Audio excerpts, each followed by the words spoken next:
usah alasan. Pokoknya yang pakai itu siapa, saya nggak peduli. Karena KTP Mas, cepet bayar. Kamu bisa tenang. Aku yang ditagih terus, Gung. Mikir kamu. Bicaranya saya udah lupa. Nah, tapi dulu pas saya pinjol dengan persetujuan almarhum. Setelah itu tidak pernah dibayarkan, sehingga pinjol yang harusnya 5 juta itu membengkak mendapatkan bunganya sehingga menjadi 13 juta.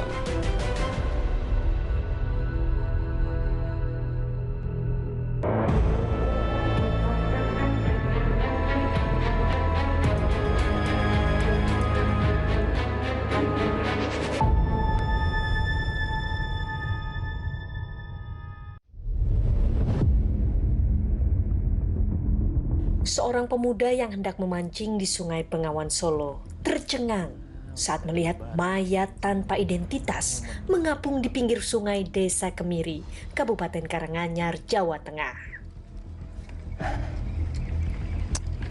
Semoga hari ini banyak ikan yang nyangkut deh. Tuh.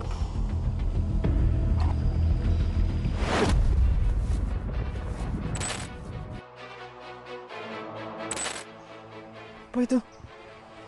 Kok kayak orang? Wah, jangan-jangan orang lagi.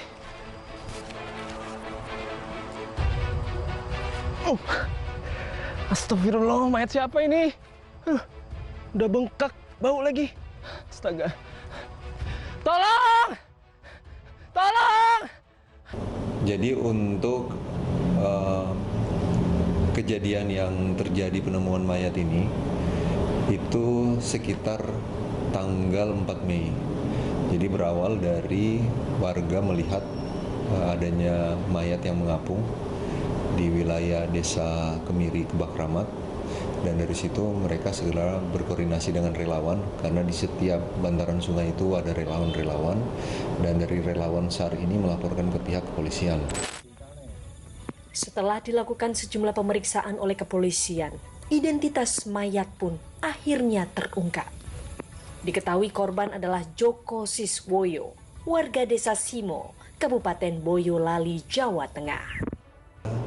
Tim yang sudah saya bentuk berhasil menemukan identitas dari korban tersebut, di mana korban ini berinisial J dengan umur 23 tahun. Semasa hidup, Joko Siswoyo dikenal warga desa sebagai pribadi yang ramah, gemar olahraga, dan rajin mengajar ngaji anak-anak di desa. Banyak orang yang kagum, tapi tak sedikit juga yang memanfaatkan kebaikannya.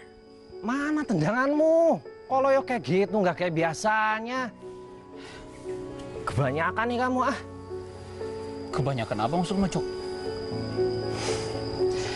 Kebanyakan makan enak. Makanya kamu loyo. Udah cukup latihan hari ini.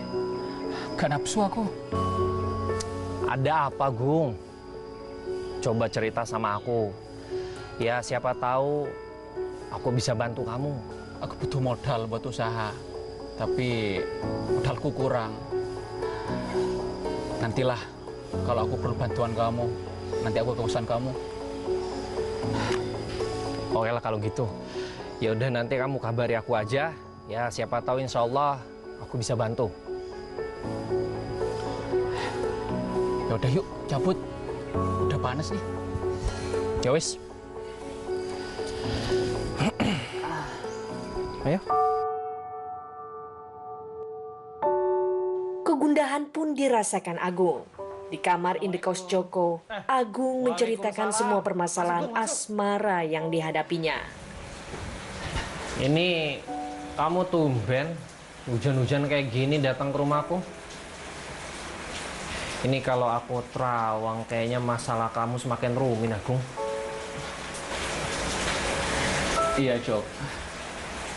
Melanjutin obrolan kita yang kemarin tentang modal usaha, kayaknya aku perlu bantuan kamu deh. Keluarga Dira itu loh, nganggap aku pengangguran sibuk. Gung, sebentar ya, aku izin ke WC dulu. Biar ngobrolnya jadi enak. Kebiasaan kamu, Cok. Ya, sebentar ya. Ya.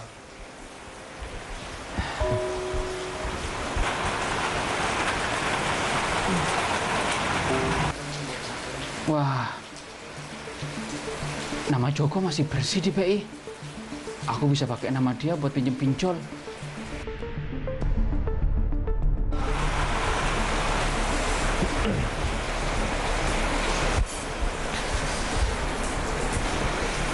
Jadi gimana Gung? Jadi gini, Jok. Aku butuh uang buat modal usaha, buat aku jualan jeruk. Kamu bisa bantu aku nggak? Emangnya kamu perlu berapa, Gung?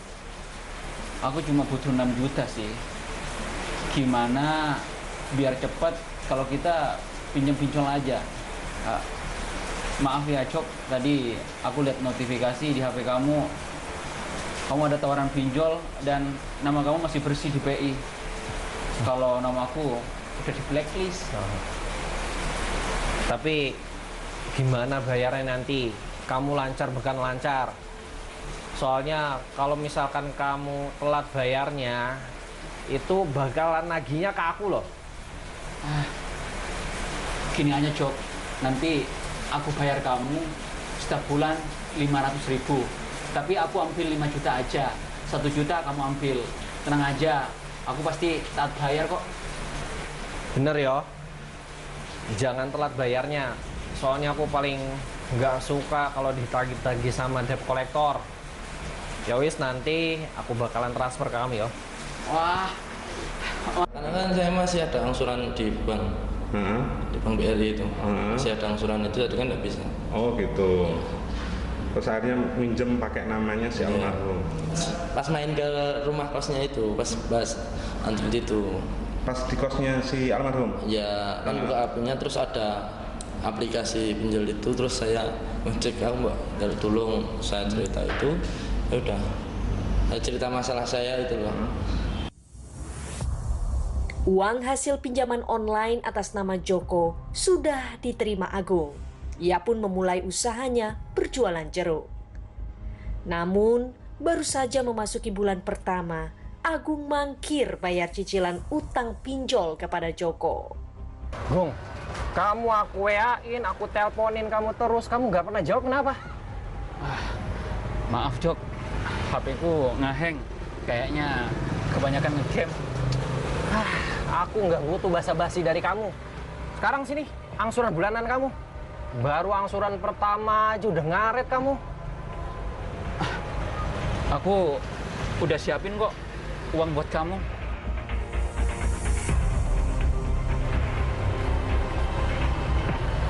Sebenarnya aku mau ke kosan kamu, tapi aku belum ada waktu buat ke sana. Bukannya apa-apa ya, Gung. Aku itu udah nggak enak. Soalnya udah ditagih sama debt collector. Masih untung aja dia tuh nagihnya baik. Coba kalau yang udah-udah. Kalau kita telat bayar, mereka nagihnya makin galak, Gung. Iya, Cok. Maaf. Lain kali aku bayar tepat waktu deh. Bulan depan. Aku janji. Ya wis, aku mau ke musola dulu. Udah ditungguin sama anak-anak soalnya, mau ngaji. Assalamualaikum. Waalaikumsalam.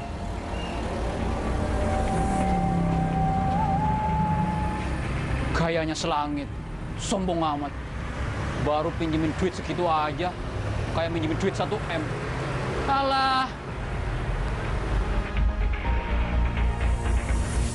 Oh, alamat ini nggak?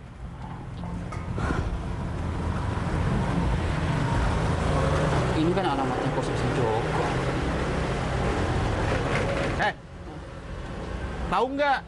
Malah bengong.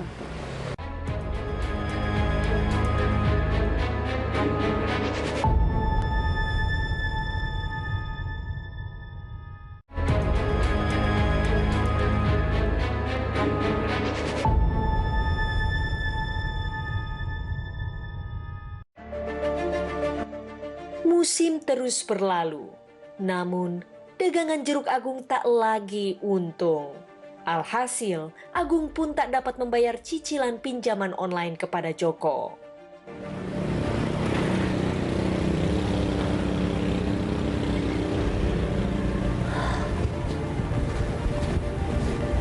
Isi, Mas. Ya bang, silakan dipilih. Saya nggak mau beli jeruk. Saya mau nanya alamat nih. Oh, alamat ini nggak?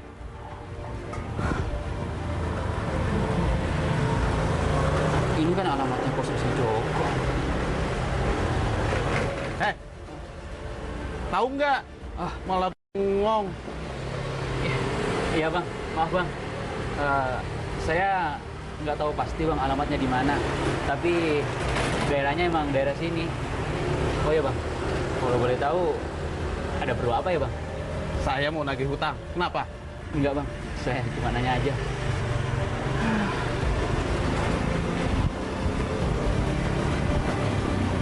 Entah mendapat petunjuk dari siapa, debt collector pun akhirnya menemukan alamat rumah indekos Joko.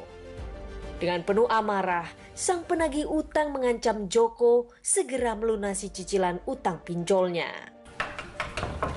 Misi. Zik. Yo, sebentar. Sampean siapa ya, Mas? Udah, nggak usah pura-pura lupa. Itu kan punya pinjaman online. Mana cepet bayar? Maaf Mas sebelumnya Mas. Masnya tenang dulu aja. Biar saya jelaskan. Sebenarnya yang pinjam uang itu teman saya, bukan saya Mas. Dia pinjam uang atas nama saya Mas. Ya janjinya sih hari ini dia mau bayar Mas. Soalnya udah jatuh tempo kan 2 minggu Mas. Alah, nggak usah alasan. Pokoknya yang pakai itu siapa, saya nggak peduli. Intinya saya nagih ke Mas, karena KTP Mas. Cepet bayar. Iya Mas ngerti. Tapi saya mohon minta waktunya Mas. Sekarang saya peringatin ya. 2 hari lagi kalau nggak setor, bukan saya yang datang. Ada lagi yang lebih sadis. Ngerti Mas? Sekarang kumpulin aja uangnya, jangan banyak drama. Ngerti? Iya Mas, ngerti Mas. Jangan cuma ngerti-ngerti, bayar. Iya Mas.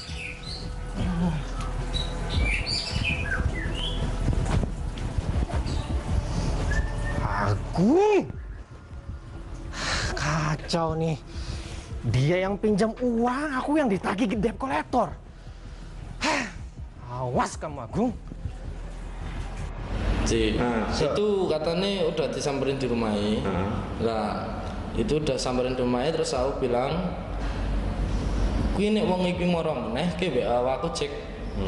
Aku tak sing nemoni. Tapi almarhumnya enggak mau. Itu nek bicaranya saya udah lupa.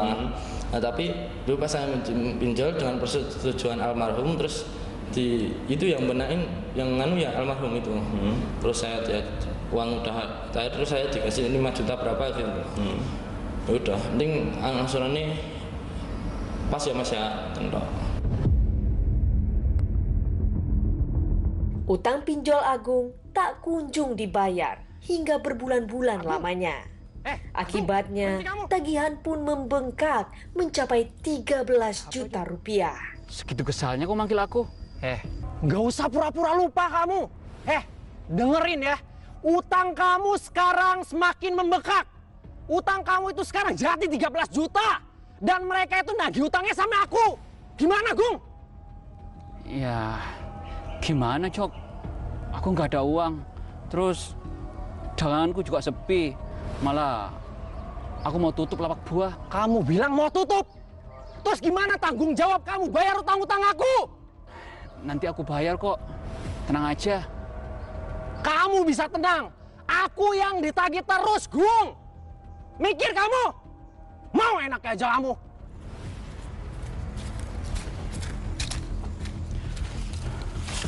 Berani-beraninya kamu kayak gini ke aku, Jok. Tunggu aja. Aku bakal bikin perhitungan ke kamu. 6 juta. Total 6 juta. Nah, itu terus membengkak akhirnya berapa? membengkak sampai 13 juta. Itu yang ngasih tahu membengkak 13 juta itu Masnya atau si Almarhum. Almarhum. Setelah itu tidak pernah dibayarkan, sehingga pinjol yang harusnya 5 juta itu membengkak mendapatkan bunganya sehingga menjadi 13 juta. Dan inilah yang menjadi alasan yang kuat untuk korban ini meminta terus kepada pelaku.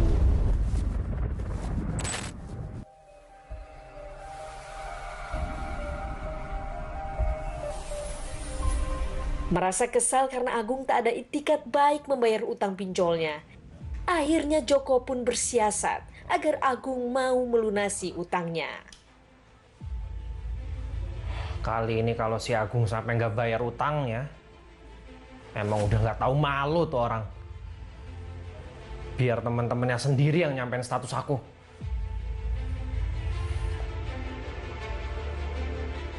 Rencana Joko pun akhirnya berhasil. Dira dan teman-temannya menghampiri Agung, Kelapak Buah memberitahukan status yang dibuat Joko. Mas, Kamu sayang, tumben kesini. Ada apa? ini kamu lihat. Coba kamu cek statusnya Joko.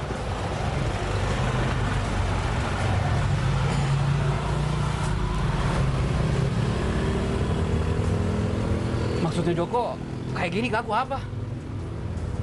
Tapi kok aku nggak bisa lihat? Ya berarti kamu di privat. Kamu nggak bisa lihat statusnya Joko. Gung, kamu udah tahu belum statusnya Joko tentang kamu? Gak malu kamu, Gung? Maksudnya apa Joko kayak gitu ke aku? Kurang ajar banget dia. Kali ini aku gak main-main. Aku harus bikin perhitungan sama dia. Udah ya mas, aku malu punya pacar kayak kamu.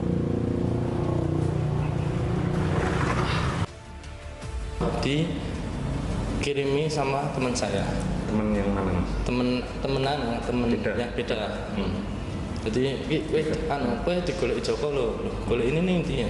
Itu terus dikirimi dibuat status sama almarhum itu. Pokoknya sebelum terang, kita harus mengalihkan diri. Menyesal, dia baik sama saya, malah saya gara-gara terbawa emosi kok saya malah almarhum.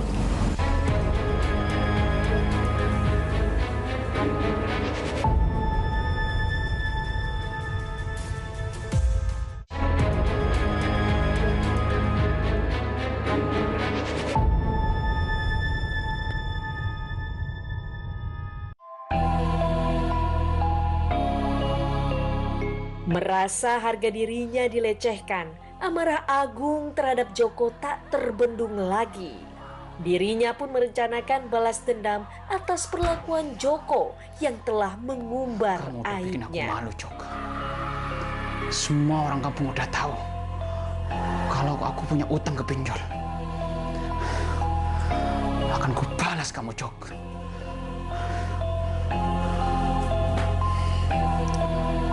Halo, Jok.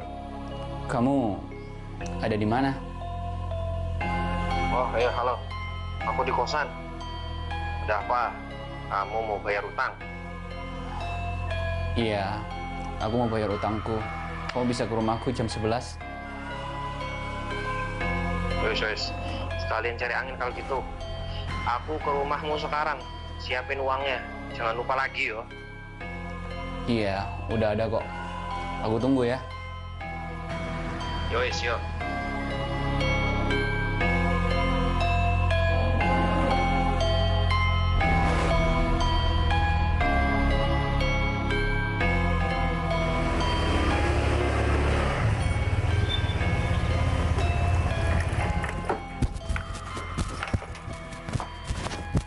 Assalamualaikum.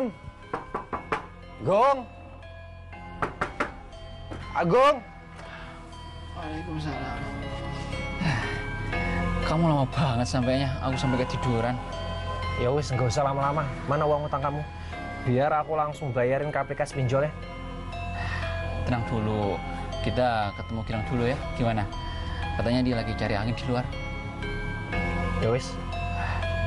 Bentar ya, kamu tunggu di sini dulu. Aku mau ambil jaket. Oke.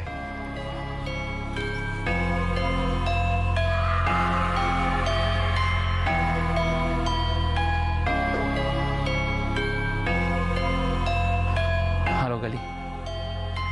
Semua senjata yang aku minta pasti udah ada di lokasi sesuai saluran kamu. Nanti Gilang juga ikut. Oke.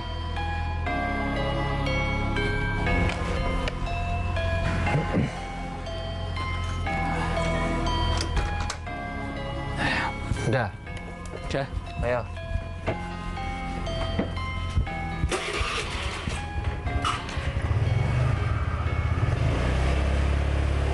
Joko tak suruh pulang dulu. Nah, jam 11-an dia tak suruh kembali lagi ke rumah saya. Itu setengah 12-an, sekitar setengah 12-an, jam 11-an lebih dia ke rumah saya buat lokasi yang sepi buat ngajar orang tuh, buat nganu orang tuh. Pas Gilang udah di sana, saya juga udah di sana. Agung dan Joko tiba di tempat yang sangat sepi dan jauh dari keramaian di Desa Surukalang, Karanganyar. Di tempat tersebut, kawanan Agung sudah menunggu untuk menghabisi Joko. Nyampe kok. Oh, ya wis.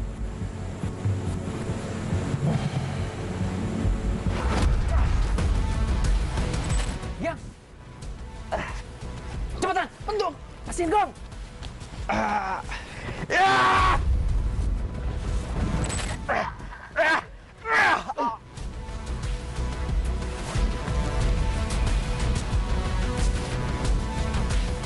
Gung, kayaknya mati Gung.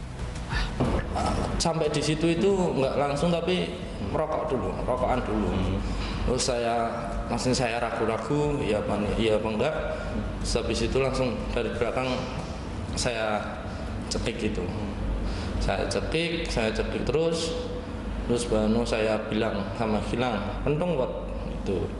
Langsung ambil tongkat, dipukul ke almarhum, ke kepala almarhum.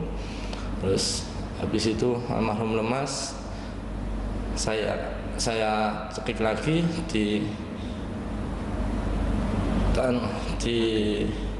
cek nadinya sama Gilang, berhenti. Saya kira udah ada, terus Gilang suruh ambil karung, terus masukin ke dalam karung. Adapun dari hasil yang kita dapatkan setelah kurang lebih hampir 1 hari, di situ ditemukan hasil otopsi ini bahwa korban tersebut memang ada luka-luka kekerasan.